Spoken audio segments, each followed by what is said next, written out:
I have a very cheeky question now. Who's sitting here thinking, Anna, my saboteur is why I'm here today, my saboteur is amazing, and I don't want to get rid of my saboteur? No?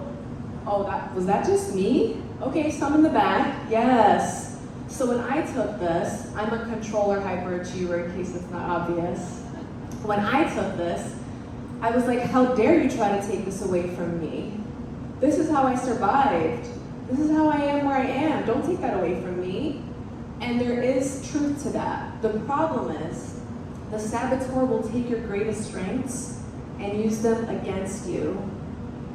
Marilyn, we spoke about things taken to the extreme. No matter how good something is, taken to the extreme, it becomes bad.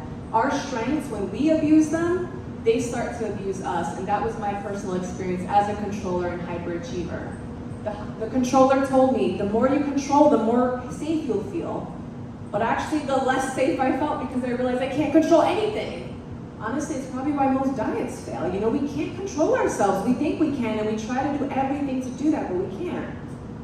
My hyperachiever promised me, if you achieve, you will be happy. The more I achieved, the time period during which I was happy for each single achievement became smaller and smaller and smaller until there wasn't really anything left. So that is the lie of the saboteur. It uses our strengths against us. It promises it's your best friend, gives you little breadcrumbs along the way. For example, the avoider type.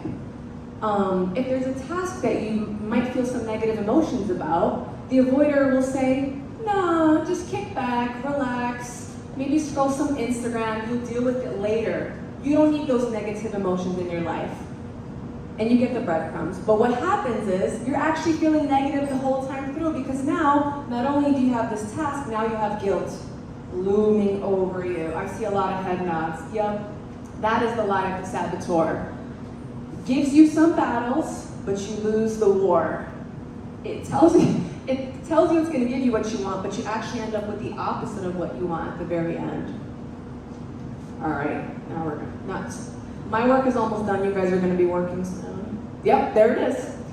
So, these groups. You do not have to pick your top saboteur by any means. Pick whatever saboteur excites you. Which saboteur are you like, okay, I want to get to know this better. And what we're going to do is we're going to create groups, and actually we have a lot of tables and couches to be able to do that. And then what you're going to do is you're going to create the segmentation sort of style or persona for your saboteur. As I mentioned, these guys manifest themselves very uniquely, and so in order to better understand them so we can recognize them, this is the part of the exercise where you'll be becoming more intimately familiar with them and each other. So I'm gonna go in alphabetical order. Maybe the avoiders will come up front so they can't avoid being first. Does that work? Okay, perfect. Avoiders up here.